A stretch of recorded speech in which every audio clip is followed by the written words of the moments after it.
대한민국의 건군 76주년 국군의 날. 행사는 그 어느 때보다 강렬하고 웅장한 무기 퍼레이드로 국내외에 큰 충격을 주었습니다. 성남 서울공항 비행장에서는 한국의 최신 첨단 무기 체계와 전통적인 군사력이 결합되어 한층 더 압도적인 힘을 과시했으며 국민들에게는 자부심을, 외신들에게는 경이로움을 안겨준 행사였습니다. 행사는 국군 태권도 시범단의 화려한 퍼포먼스로 시작되었습니다.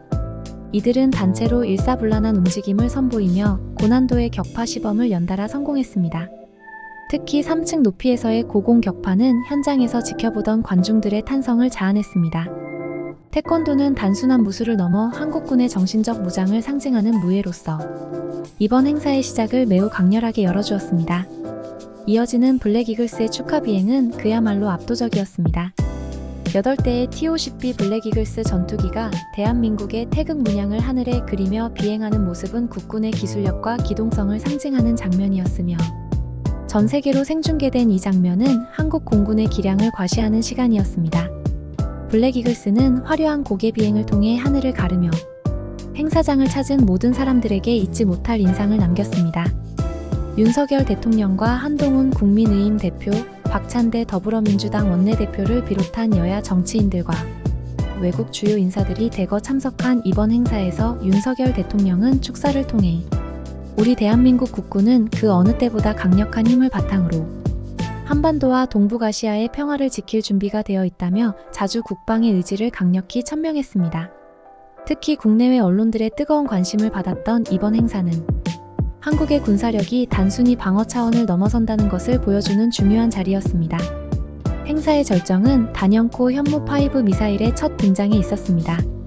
그동안 베일에 가려져 있던 현무5는 세계 최대 수준의 탄두 중량을 지닌 괴물 미사일로 이날 성남 비행장에서 45도 각도로 측면 기동을 선보이며 압도적인 기동성을 뽐냈습니다. 특히 기존의 미사일들과는 차원이 다른 측면 기동 능력은 적의 요격 시스템을 회피할 수 있는 결정적인 기술로 평가받았습니다.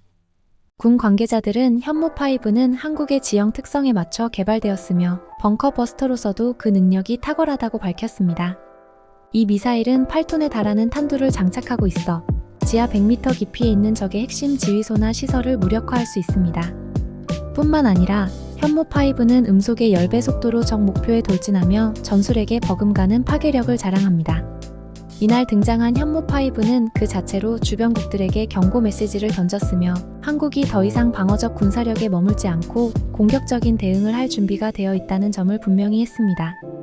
이와 함께 공개된 로봇개는 미래 전쟁에서의 무인 기술을 보여주는 상징적인 장면이었습니다. 로봇개는 원거리에서 정밀하게 목표물을 추적하고 다양한 무기 시스템을 장착해 독자적으로 전투를 수행할 수 있습니다. 무인 전술 장비는 그 발전 속도와 기술 수준이 세계적이라는 것을 다시금 입증한 자리였습니다. 성남 비행장에서의 행사가 끝난 후 서울 광화문 광장에서는 국군의 시가 행진이 이어졌습니다. 수천 명의 국군 장병들이 정렬된 상태로 각종 장비와 함께 행진을 펼쳤고 그 행렬 속에는 K2 흑표 전차, K9 자주포, FA50 경공격기 등 대한민국이 자랑하는 무기들이 등장했습니다.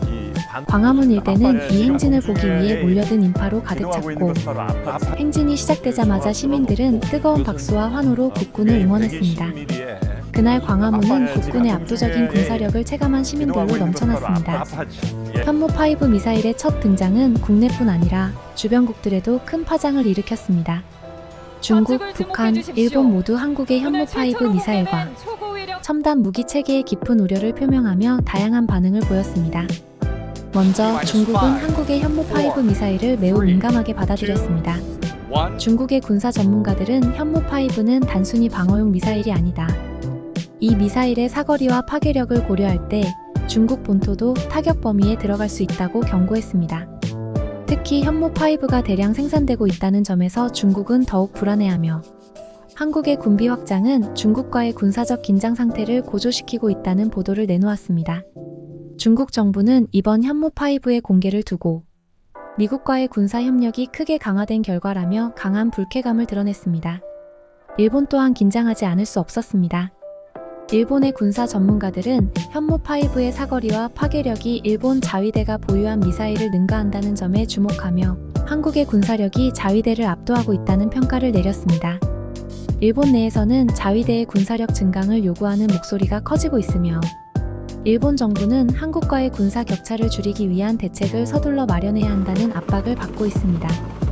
일본 국민들 사이에서도 한국의 현무5 등장으로 자위대의 대응 능력에 대한 의구심이 커지고 있습니다.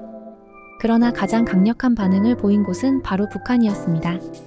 특히 최근 이스라엘이 시리아의 100여 발의 벙커, 버스터 폭탄을 투하해 헤즈볼라 사령관을 제거한 사건이 북한에게는 큰 경각심을 불러일으켰습니다. 이스라엘은 헤즈볼라 사령관이 숨어있던 지하 18m 벙커를 벙커 버스터로 정밀하게 타격했고, 이는 김정은에게도 강력한 메시지를 전달한 사건이었습니다. 북한은 핵심 지휘소와 군사시설을 지하 벙커에 숨겨놓고 있는데, 이스라엘의 공격 사건으로 벙커의 안전성에 대한 의구심이 커졌습니다. 김정은은 이 사건을 통해 벙커가 더 이상 안전하지 않다는 사실을 깨달으며 큰 불안을 느꼈고, 이번 현무5 공개는 북한에게 있어 극도의 두려움을 안겨주었습니다.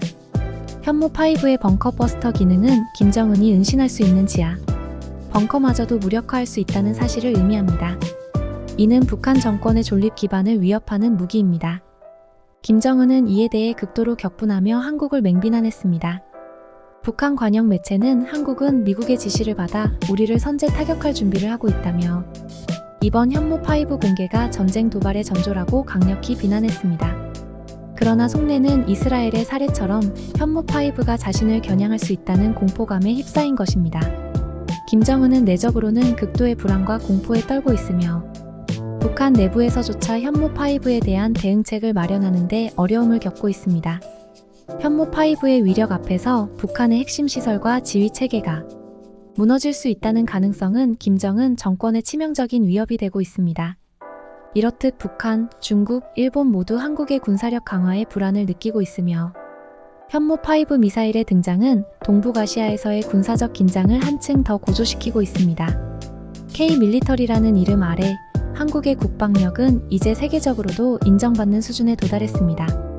이번 국군의 날 행사는 그동안 한국이 축적해온 군사기술과 방위산업의 발전을 세계에 각인시키는 중요한 계기가 되었죠. 우선 K2 흑표 전차는 이미 여러 나라에서 그 성능을 인정받아 폴란드와 대규모 계약을 맺으며 유럽 시장에 본격적으로 진출했습니다. K2 전차는 1500마력의 강력한 엔진과 최신 전자장비를 갖춘 차세대 전차로 기동성과 파괴력 모두에서 탁월한 성능을 자랑합니다. 이는 전차 전력에서 세계적인 수준임을 다시 한번 입증한 사례죠. K9 자주포 역시 한국의 대표적인 방산 수출품으로 자리 잡았습니다. 호주, 노르웨이, 핀란드 등에서 K9 자주포를 도입했으며 긴 사거리와 정밀 타격 능력 덕분에 전 세계에서 큰 인기를 끌고 있습니다.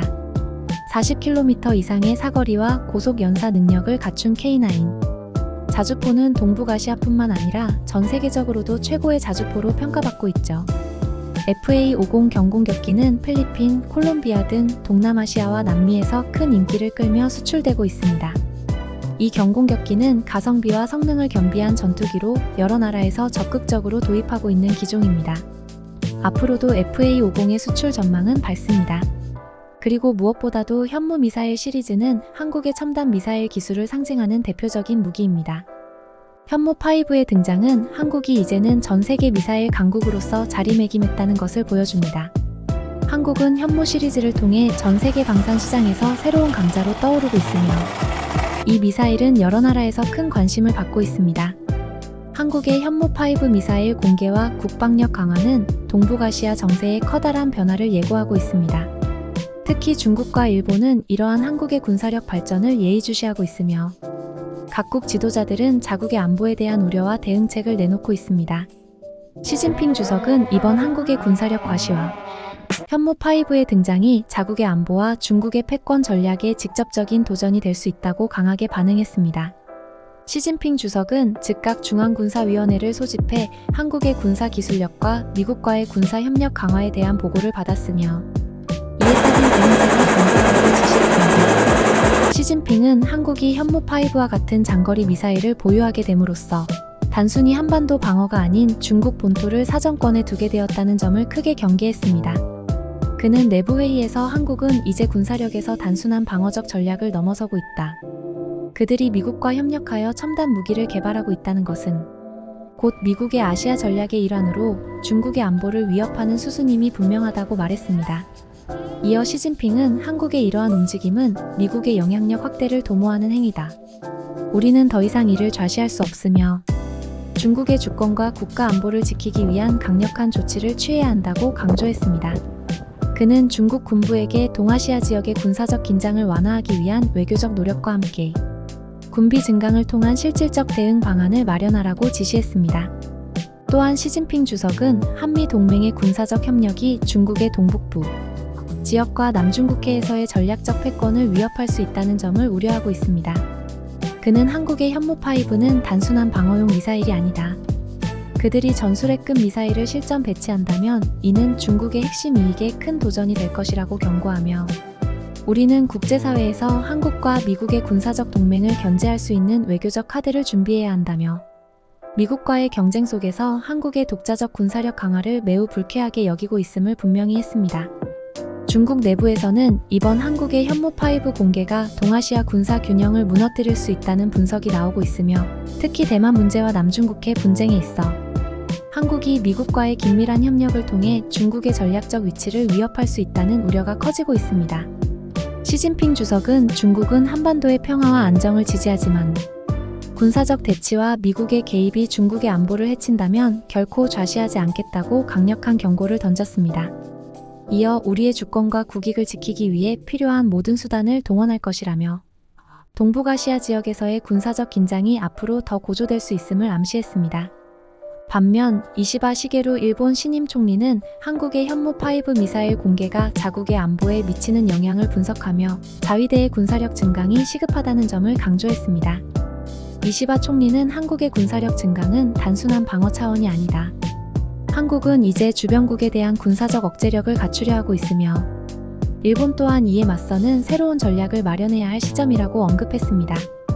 그는 최근 내각회의에서 한국이 첨단 미사일 기술을 보유하게 된 것은 미국의 지원을 바탕으로 한 것으로 이는 일본의 안보에 있어 큰 도전이 될 것이다. 현무5 미사일은 사거리와 파괴력에서 자위대가 보유한 미사일을 훨씬 능가하고 있으며 이는 일본 본토를 타격할 수 있는 능력을 갖춘 것이라고 말했습니다. 이어 그는 한국이 미국과의 협력을 통해 군사적 자율성을 확보하고 있다는 점에서 일본은 더 이상 미루지 않고 자주 국방을 강화해야 한다고 강조했습니다. 특히 이시바 시게루는 한국이 미국과의 미사일 지침 해제를 통해 현무5와 같은 강력한 미사일을 독자적으로 개발했다는 사실에 주목하며 일본 역시 미국과의 협력하에 장거리 타격 능력을 확보해야 한다는 목소리를 높였습니다. 그는 일본이 한국과의 군사적 균형을 유지하기 위해서는 자위대의 방위 능력을 대폭 강화해야 한다. 더 이상 지연할 수 없다고 말하며 자위대 개혁에 대한 강력한 의지를 표명했습니다. 그러나 이시바 총리는 미국과의 핵 공유 문제에 대해서는 여전히 신중한 입장을 고수하고 있습니다. 그는 일본은 비핵 3원칙을 지켜왔고 앞으로도 이를 유지할 것이다. 하지만 동북아의 군사적 긴장이 고조되고 있는 만큼 우리는 미국과의 협력을 더욱 강화해야 한다. 핵 공유가 아닌 미사일 방어와 장거리 타격 수단을 통해 자위대의 방어 능력을 극대화하는 방안을 우선적으로 검토해야 할 것이라고 밝혔습니다. 또한 이시바 시게루는 자국 내의 방위산업 발전을 촉진하는 것도 중요하다고 강조했습니다. 그는 한국은 현무 미사일과 같은 첨단 무기를 독자적으로 개발하고 있으며 이는 일본에 비해 방위산업에서의 자율성이 더 크다는 것을 보여준다며 일본도 자국 내 방위산업을 더욱 육성해야 할 필요가 있다고 말했습니다. 이어 그는 앞으로 일본이 동북아에서 군사적 주도권을 유지하기 위해서는 한국을 능가할 수 있는 자위대 개혁과 방산, 육성 정책을 속도감 있게 추진해야 한다고 덧붙였습니다. 이렇듯 한국의 국방력 강화는 시진핑과 이시바 시게루 모두에게 큰 도전과 압박으로 다가오고 있습니다. 동북아시아의 군사적 균형은 이제 새로운 국면에 접어들었으며 한국의 국방력 증강이 주변국들에게 미치는 파급 효과는 앞으로도 계속될 것입니다. 여러분, 오늘 이야기 재미있으셨나요? 대한민국의 군사력이 이제 전 세계적으로도 주목받고 있으며 동북아시아에서의 군사적 판도가 빠르게 변화하고 있습니다. 앞으로도 더 흥미로운 소식이 궁금하시다면 구독과 좋아요, 그리고 알림 설정까지 부탁드립니다. 감사합니다.